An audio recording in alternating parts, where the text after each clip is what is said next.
right, so we just got a this nice 62 Impala in the shop. So the customer basically had issues with the car shutting off inadvertently, and it was intermittent, so it just kind of happens and it doesn't happen, and whatever. So I told him that the first thing I would check would be the grounding system, because that's usually the number one cause for the circuits to malfunction. If you do not, the circuit is defined as a closed loop basically. So if you have positive electrons going in, they have to feed back to the battery, right, in order to complete the circuit. Because you got your battery, which is your voltage source, and then you get your work, which is it could be fuel pump or whatever, ECU, and then it goes, and the work has its own ground, and then that ground goes back to the battery. However, if you do not complete the circuit, obviously it'll malfunction, right? So, and if the circuit is maybe like tenuously connected, really kind of loose or something, then it'll have problems. Or if, let's say hypothetically, you hook your ground to the frame from the battery, and then the work that you're trying to power is grounded to, let's say, the body. Well, it has to try and find its way back to the battery, right? So, and every other component that's in the system is doing the same thing. So it's actually, it's not always possible, but ideally you would put all your grounds in one spot. So it would go all to the cylinder head, right? Which is the motor, because the motor, let's say it has coil-on plugs like this one does. Well, each coil is grounded, right, through the valve covers and the heads and all that good stuff. So that's a good source. The ECU is probably grounded to that as well. So it's better to have everything go to that. But let's say hypothetically, let's say you got your battery ground and you have another ground to the chassis, and let's say you have a fuel pump, or you have the ECU for that matter, it's grounded to the chassis, and the battery ground to the frame is kind of loose. So what's going to happen is, when you go to start the car, all that energy or that demand is going to go through whatever's connected, right? Because it's going to take the least path of resistance. So it's going to go through your ECU, and your ECU gets destroyed, right? Because obviously it can't take that kind of current. So it's going to find whatever it's at, it's going to find it, and vice versa. If you don't have one, it's gonna cause it to break the circuit. So, yeah. So the alternator, the grounds. He said the dipstick tube is kind of funky. You can't get it in and out. We're gonna check the wiring. What I'm looking for, the relays. The relays. We're gonna make sure the fuel pump is grounded, because let's say it's the same issue, right?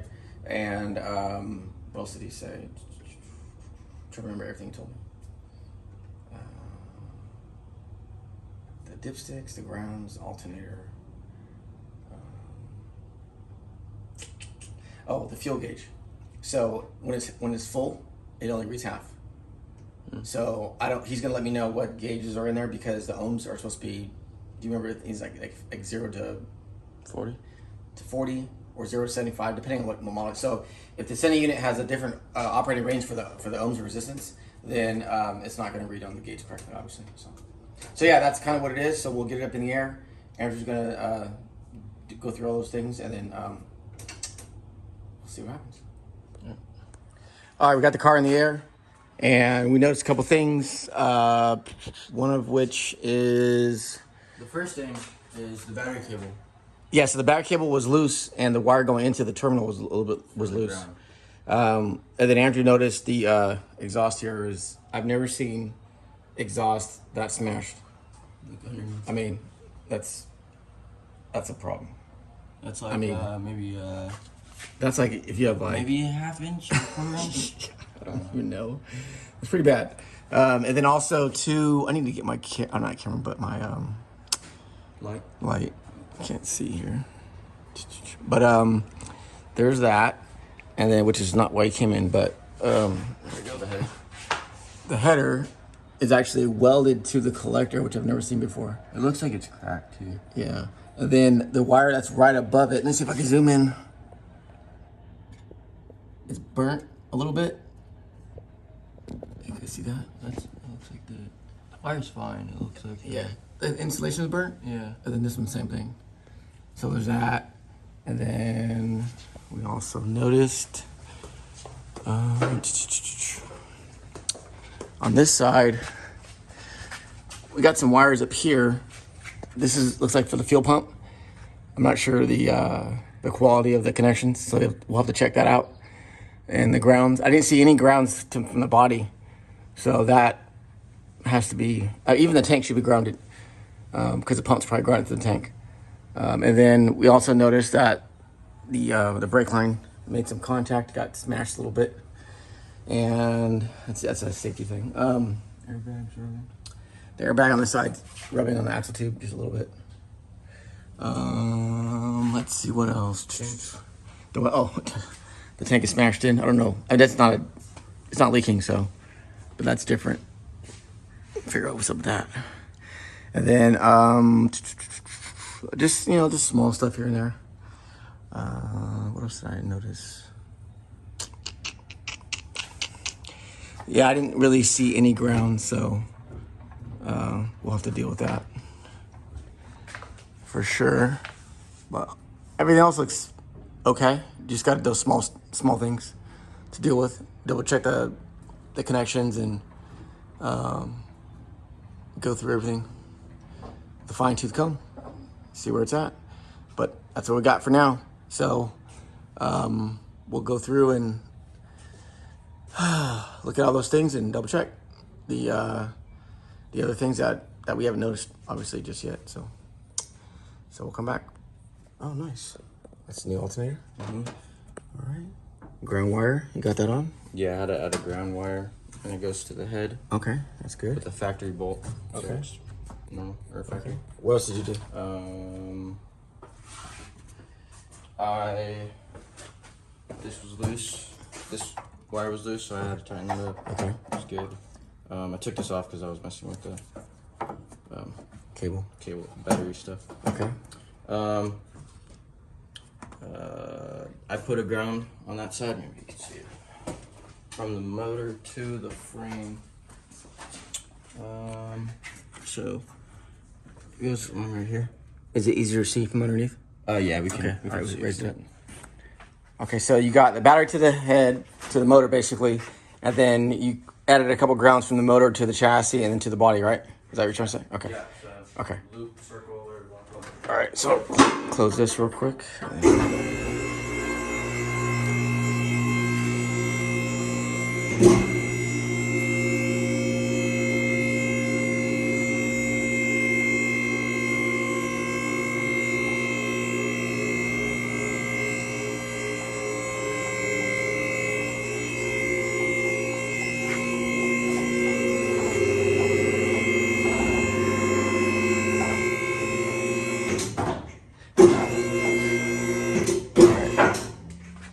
All right, so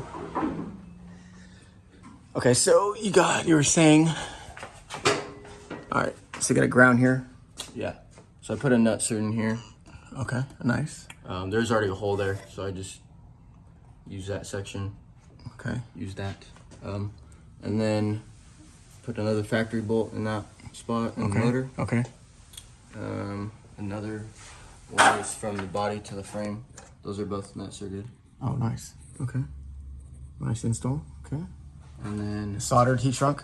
yeah, All right, and then yeah. and then the fuel pump wires looked okay. Yeah, they look good to me. I pulled on each connector, Okay, and they're not loose. So one right here, one right here. okay, And then this is the ground wire, which is like a 10 or 12 gauge. okay, And it goes to this bracket, which goes to the body as well. okay. All right. But now the body has a good ground. Yeah, so it'll Shouldn't have any it's all problems. a loop. All right. Got a little train leak here too. Yeah. Transmission fluid. Anything else? No, just inspected the inside. Oh, you know what? There's one thing. Can you add some heat shielding to these wires for the starter? The ones that were getting hot. Yeah. It's kind of brittle. Either that or zip tie 'em out of the way if you could, just so it's not hitting.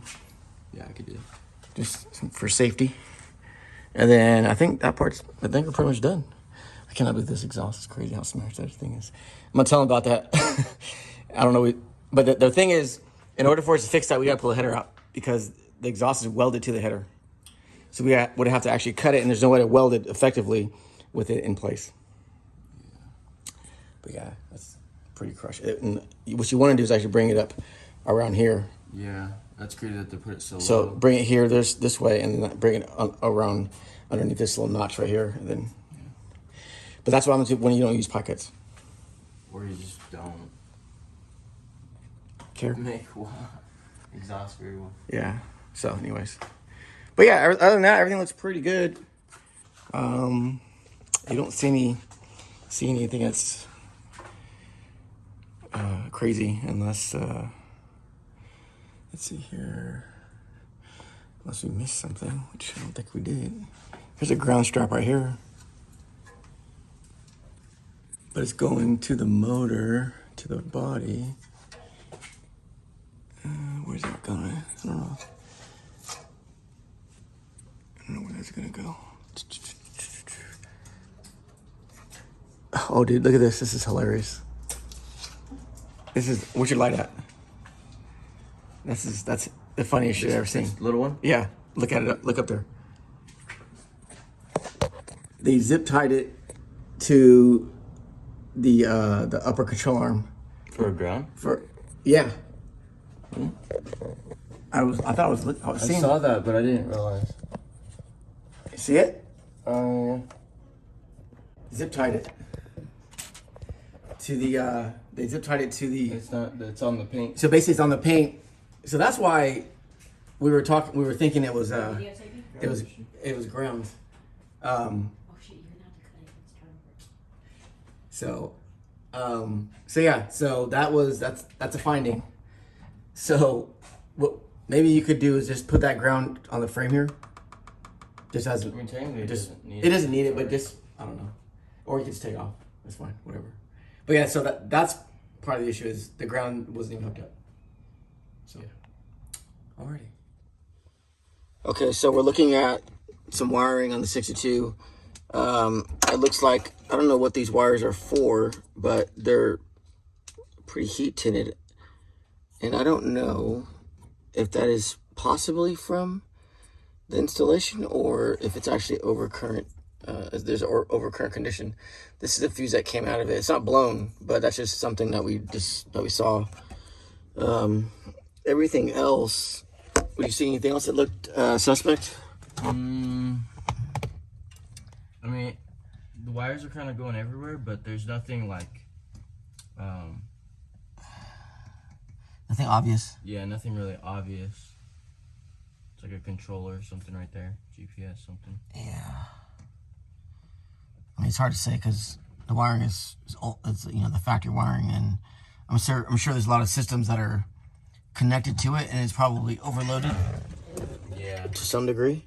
Because I don't see a lot of relays. There's some relays. There's one there. But I mean, if the fuse isn't blown, yeah.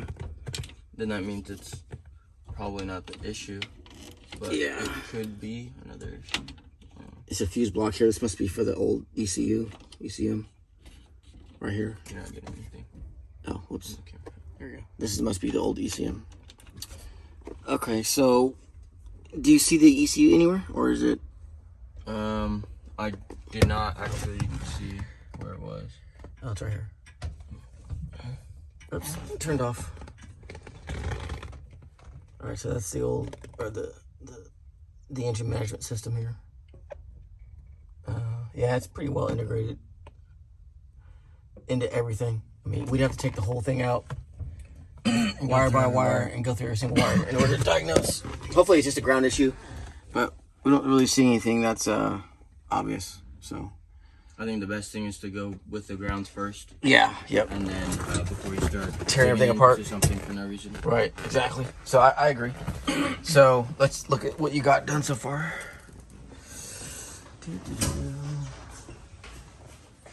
Okay, so did you remove that one ground, Andrew? I did. Okay, good. I was gonna take the bolt out, but Uh-huh. it's like on there. Okay, you and just I cut didn't it. wanna- Yeah, We have I a didn't better. want it to break because it goes in the. I don't know where it goes actually. No, But I didn't want to break the bolt. No worries. Okay. Well, I'm just glad that we pretty much settled that it didn't have enough grounds. All right. So then we have the fiber woven insulation on these wires now. This stuff's good for about 1,000 degrees, so it should protect it from any kind of heat. All right, so I guess that's everything. So it's just a matter of calling the customer and having them come pick it up. It's a nice car. So hopefully now it fixes his issues, and we can maybe do some more work on it later or some other stuff. Yeah. Sweet. Yep.